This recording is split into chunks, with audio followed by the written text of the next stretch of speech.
April 7, 2003.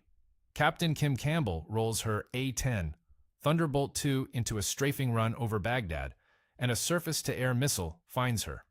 The hit shreds the hydraulic system. Not damaged, not leaking, destroyed. Every line, every pump, gone. In any other aircraft in the American inventory, this is the last 30 seconds of a pilot's life. No hydraulics means no flight controls.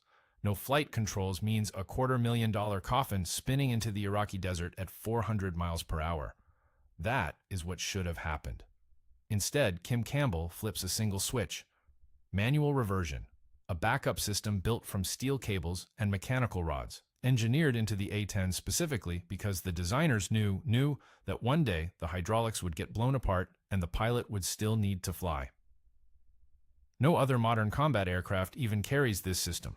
Nobody else thought a plane would survive enough damage to need it.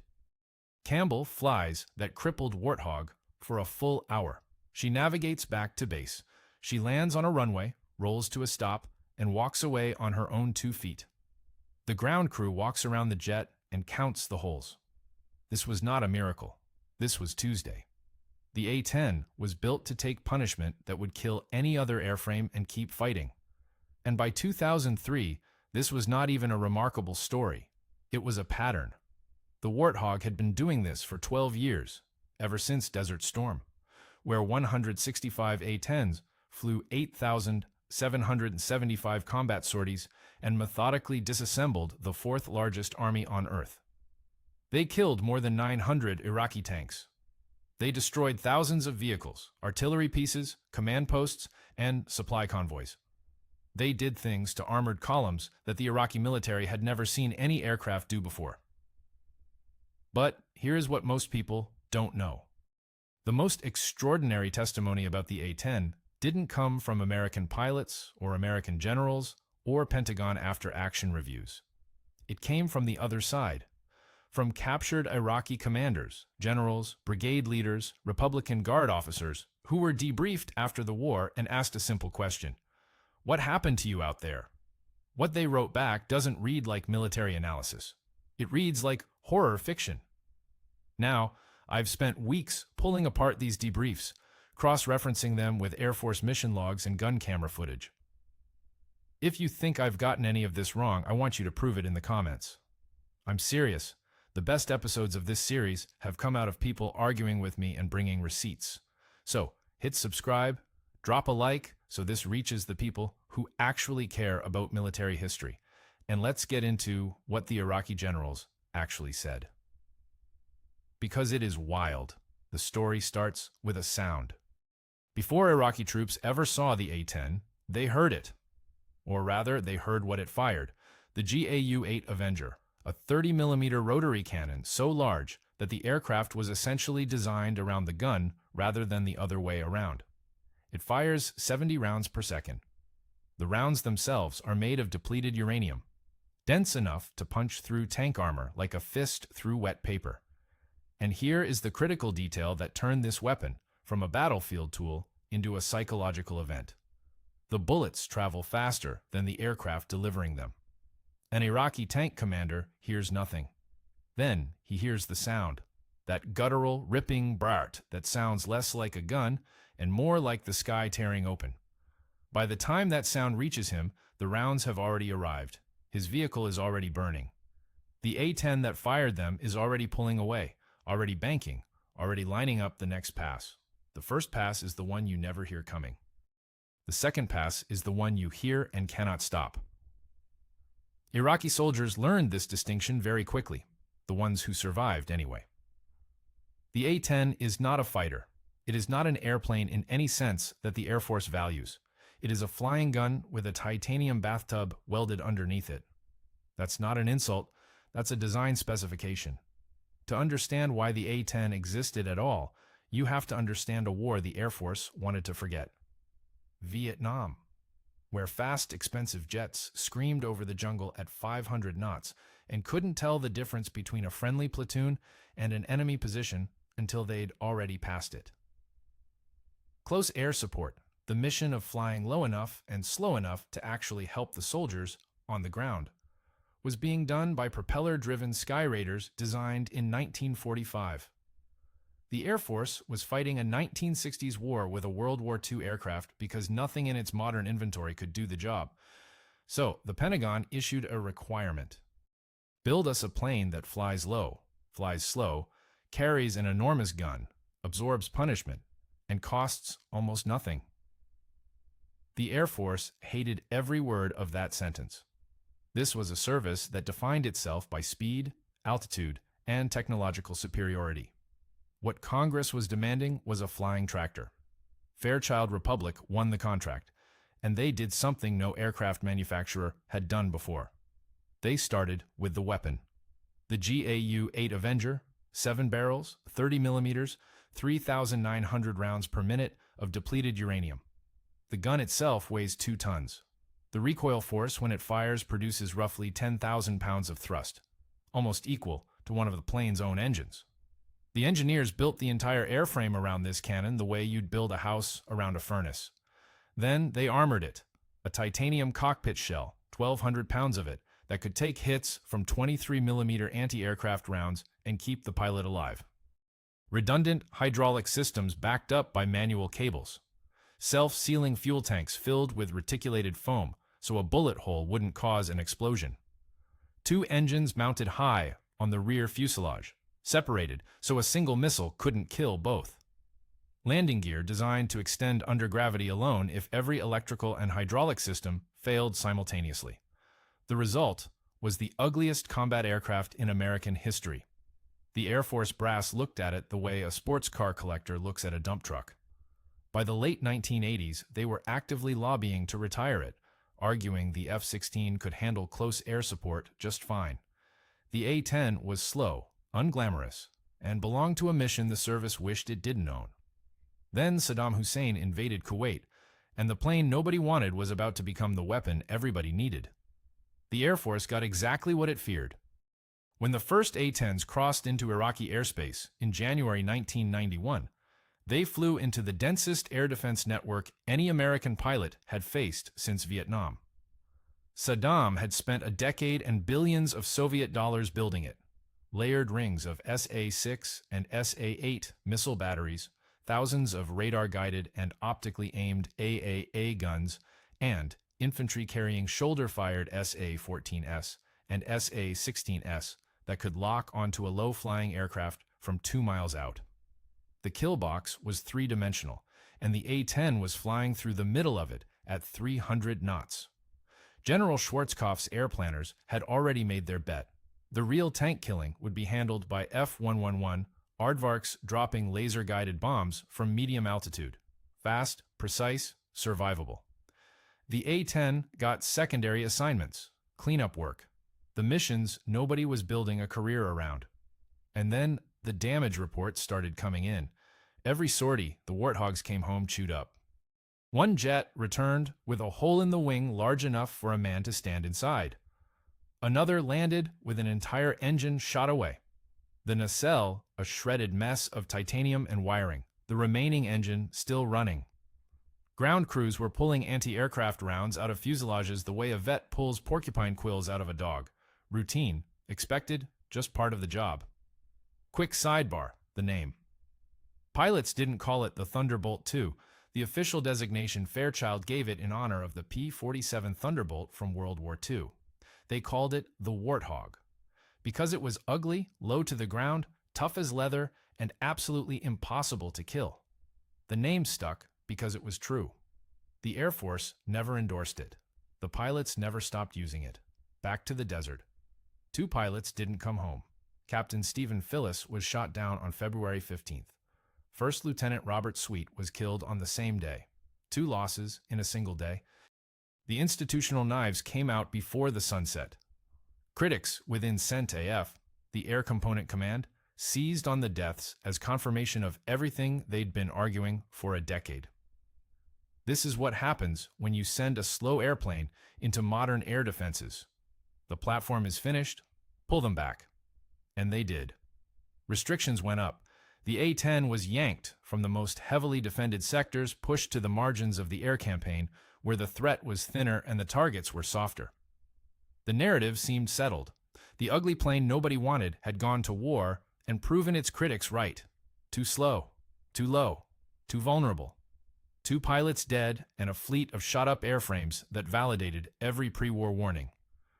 But here is what the critics missed, the detail hiding in plain sight inside their own argument.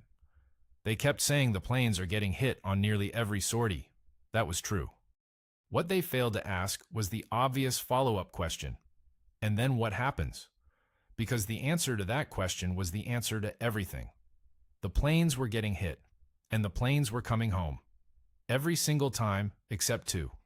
Out of 8,755 sorties. That was not a failure rate. That was a survival rate. And nobody was ready for what came next.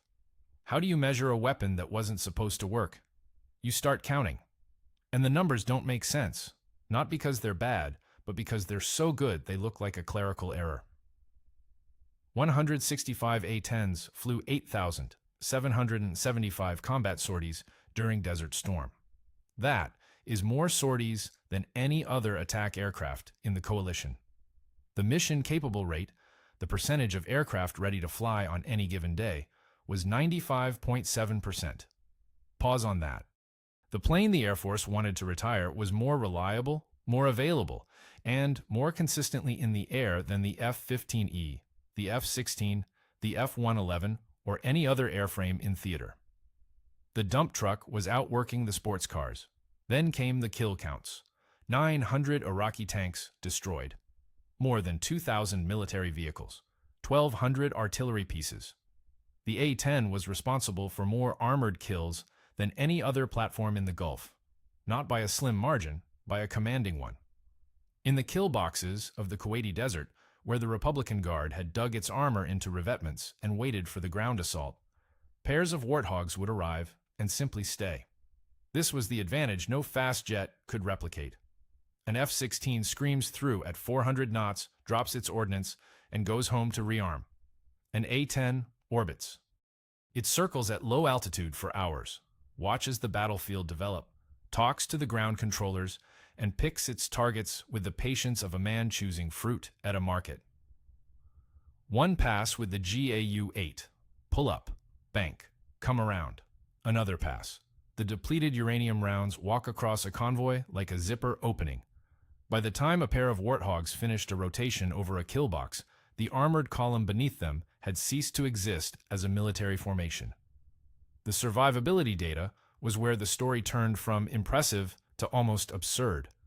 Across the entire campaign, A-10s absorbed hundreds of confirmed combat hits. Hundreds. Anti-aircraft rounds, small arms fire, shrapnel from surface-to-air missiles. 6 aircraft were lost in total. 2 with their pilots, 4 damaged beyond what field crews could repair, but with every one of those 4 pilots walking away alive. The rest came home. One jet landed with over 300 holes punched through its skin. 300 holes. And the pilot taxied to a stop and climbed out of the cockpit under his own power. The titanium bathtub had held. The redundant hydraulics had held. The separated engines, the self-sealing fuel tanks, the manual reversion cables, every feature the Air Force had mocked as over-engineered paranoia was doing exactly what Fairchild Republic had promised it would do 20 years earlier. The ground commanders noticed. Army and Marine units began specifically requesting A-10 support over every other aircraft available. Not suggesting, not preferring, requesting. When your platoon is pinned down 400 meters from an enemy position and you need a plane that can tell the difference between your foxhole and theirs, you don't want a jet moving at 8 miles a minute. You want the ugly one, the slow one, the one whose pilot can see the whites of the enemy's eyes and put 30-millimeter rounds exactly where they need to go and nowhere else. The Warthog also turned up in missions nobody had planned for it. In western Iraq, A-10s hunted Scud missile launchers, fast enough to cover the vast desert search areas, slow enough to spot the camouflaged mobile launchers that faster jets kept missing. They flew search and rescue escort, orbiting downed pilots and suppressing enemy forces until helicopters could extract them. Every mission the A-10 wasn't designed for, it did anyway. By the time the ground war launched on February 24th, the argument was over.